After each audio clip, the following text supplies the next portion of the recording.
Real quick, before we get started, there's a few things about halibut you need to know. Tell me about your experiences with flatfish and how I did down in the comments below.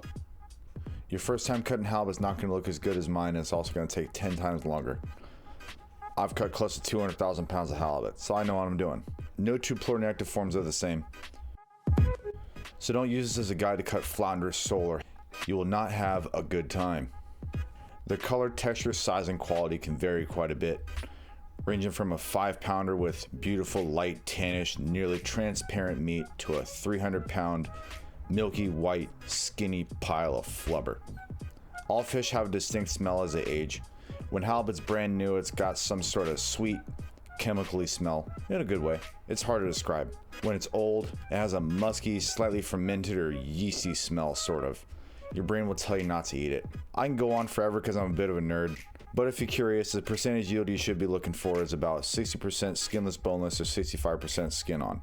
Most important tip of all, subscribe when you learn something. Let's begin. Please subscribe. Let's start with staking it. None of these fish have heads on them, so if you want to learn how to cheek halibut, watch the video at the end screen. This should do the trick. Like all flatfish, they mature on one side, black is up, white is down. You always cut the collar off first. I use 3 fingers to hold it like so to prevent me from stabbing myself again.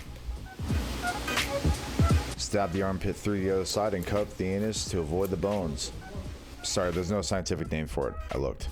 Now cut through the neck, let the knife do the work. If it doesn't seem like it wants to go through, use a serrated edge. Make your life a little bit easier. Separate the throat and the neck, and now you have a meal for about 2 or 3.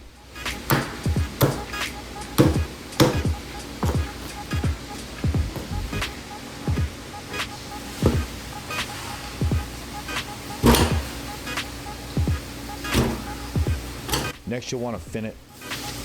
You can do this as you stake it, but this is faster for me. This takes a sec, so I'll speed it up. I seriously need new knives. Help me get monetized so I can write this off as a business expense, because I'm poor.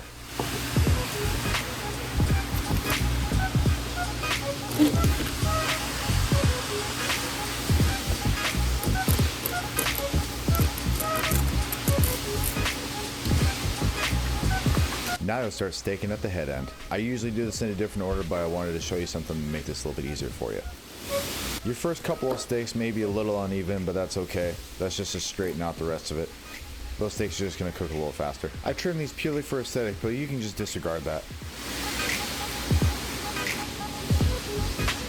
I know what it looks like. This little bone here is your friend. Pinch and pull it to hold the fish better. The texture of the fish on your knife will feel the same with the addition of a few semi-brittle feather bones. If the knife's not going through, don't force it. Take your time. Don't ruin it.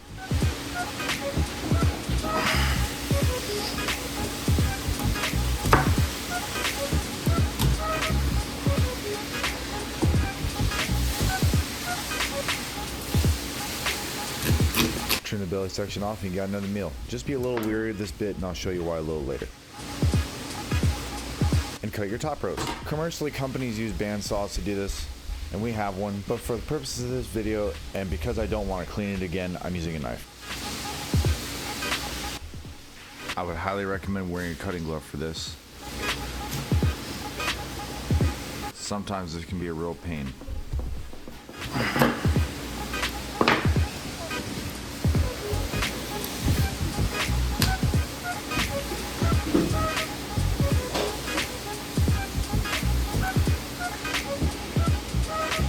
You can make the center steak smaller by cutting through the spine or cut it out completely. It's completely up to you. I'm just going to give you a small disclaimer. For the next 2 methods, some of the angles might be a little odd. I assure you, you'll see everything you'll need to see to be able to do this from start to finish. Cutting fish with a POV mounted iPhone in front of my face while watching what I'm doing and watching the screen is a lot harder than it looks. Now whack off the tail and those are steaks. Alright, get rid of the evidence and grab the next fish. You're cutting the collar off the same way, but you can cut a lot closer to the bone. It doesn't need to be perfect, and yes, it really does come off that easily. If you're left-handed, this may not be the guide for you. I always start on the white side, but that's just a preference.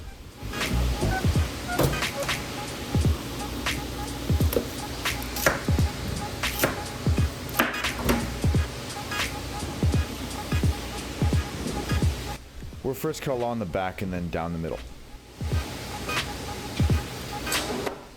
Cut from head to tail using the skirt as a handle. Make sure you use the whole knife, not just the tip. Don't press your knife too hard or else you'll cut under the bones. When this happens, it's an easy fix. Either cut on top of the bones or break through them. Some fish, it's one or the other. Halibut, you can do either or. Cut until your knife can touch the entire spine, keeping up against the bones.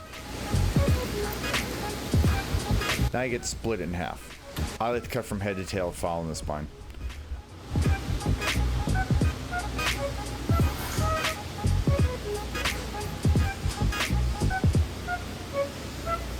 I'll show you a close-up of the spine. It's always good to check to make sure you're in the right spot. Sometimes scales get caught on your knife if it's well worn like mine. Just clean them off. That's why I wipe my knife so much.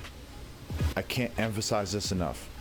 Make sure the fillet is fully released before you pick it up. You could ruin it if you don't. Do I need to clap with my syllables? I hope not. And that's one fletch. This side's a bit bonier, but it's a bit easier. Just cut close to the spine and break the rib cage. Cut down the spine, release the tail, and give yourself a little room to finish it off, using the belly as a handle.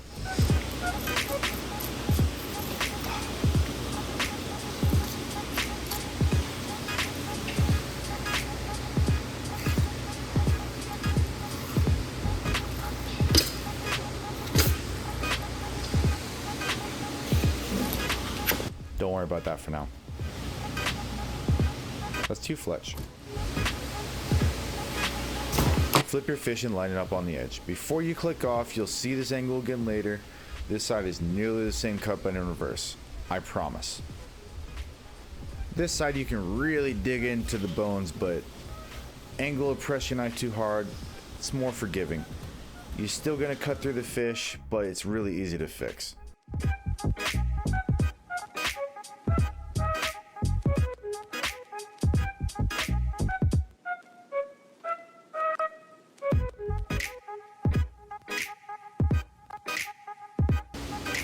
Cut until you see the spine, then you'll want to cut from head to tail.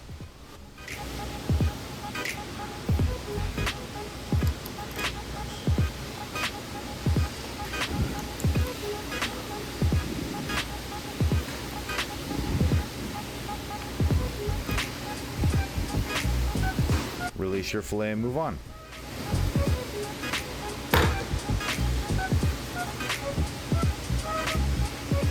This one should seem straightforward.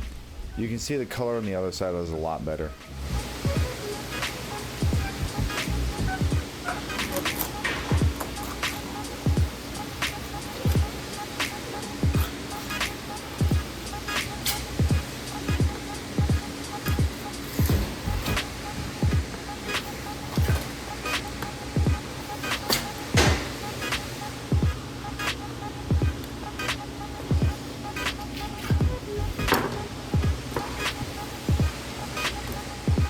This is basically what you want your carcasses to look like. It doesn't weigh much, you can basically see through it.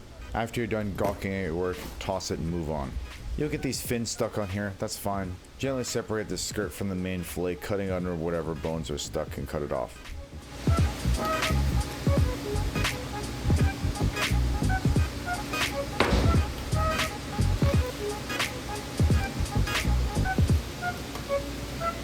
I know I need a new knife.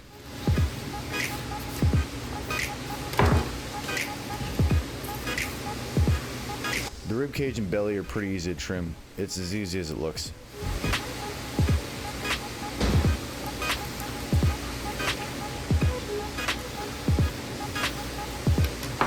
Line the edges up and cut out the pin bones.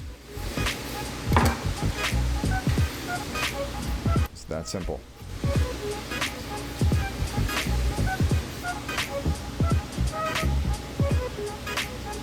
Feel where they are and cut around them.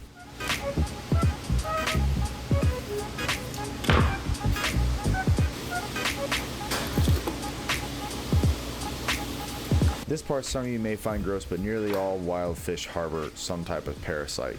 This is a roundworm, otherwise known as a parasitic nematode. As long as they're cooked thoroughly, they're fine to eat. so we sell these in other trim as scrap. These are common amongst bottom dwelling fish. Here's a good look at it. You know the fish is super fresh when they're still moving. Those are the parasites that do inhabit halibut, but I don't have time to go through all of those today. You'll get bones stuck on here sometimes, it's fine. You can also get a good look at the skirt.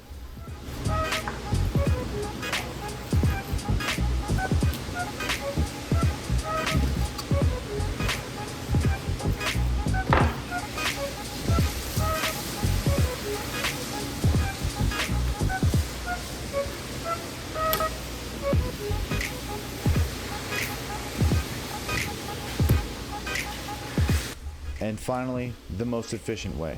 You're going to be amazed by how fast this goes by. More bonuses later too.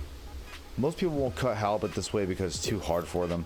I'm going to do this with the biggest fish we have to prove to you that it's not impossible and it's more than doable. It's my preferred method, and you'll see why in just a bit.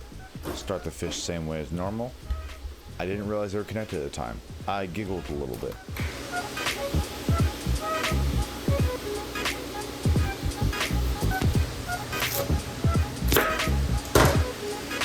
Don't worry about that. Cut this side the same way as the first fish, but instead of stopping at the spine, cut over it and release the rest of it using the skirt as a handle. Not only this will save you a lot of time, but it's much more satisfying to cut this way.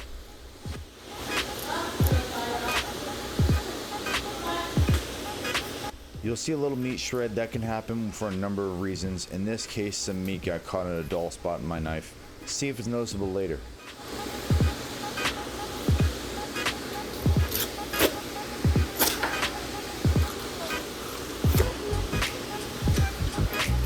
This is a good example of fish that's not great texture-wise, but still good to eat. The fish is kind of jiggly, but the bloodline is red, it's slimy, and it smells like money.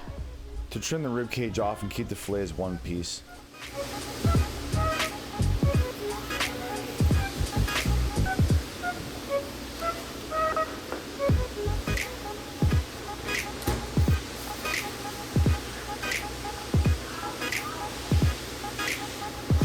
cut the pin bones out by playing just the tip. Bone line starts with the first rib.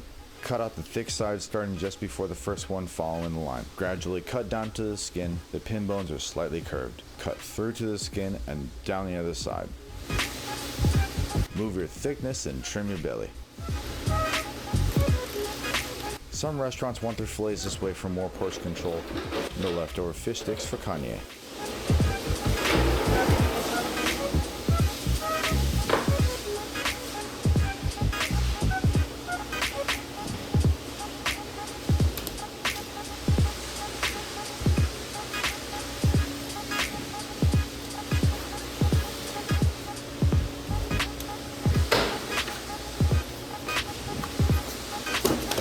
Now here's why I make up for earlier. Cut down to the tail to the spine and follow the fins all the way up the back like before, and when you get to the spine, cut over and release the side.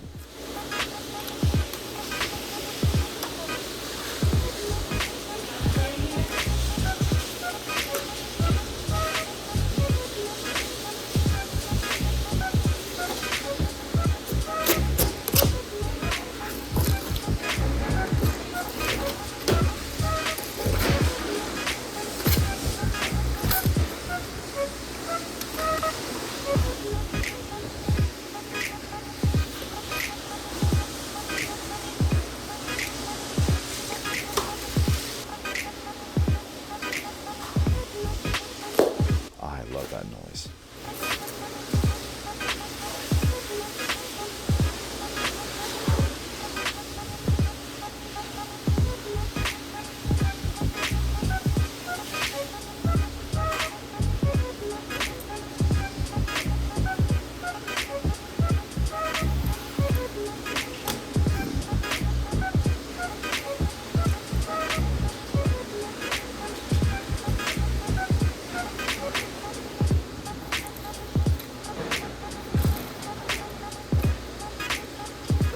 I didn't take the skirt off this side because I want to show you something later.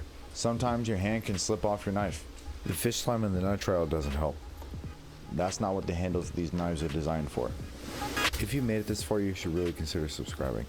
I worked very hard for a very long time to get really good at cutting fish, and I know you can learn a lot from the videos I put out. Don't forget to like and share too. Trim everything like before. It's no different. A couple bonus tips for you.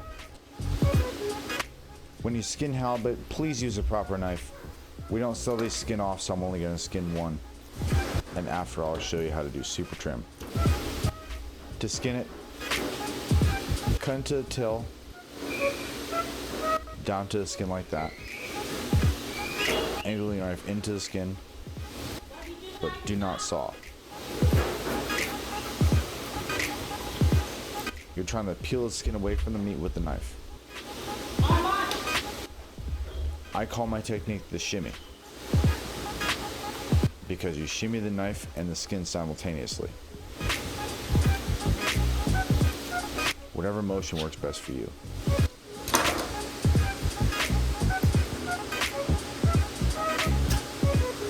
You'll see the skirt basically falls off.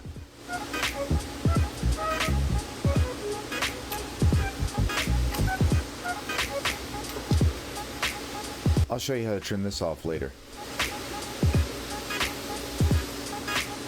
Just trim off the red bit.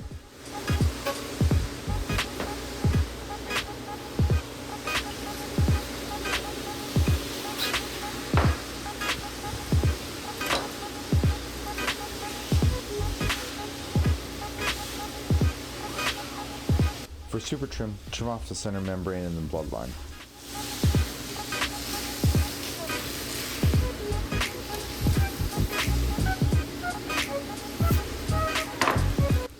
If you want to take it a step further, cut out the main bloodline on the bottom by flipping the fillet over and shaving it off.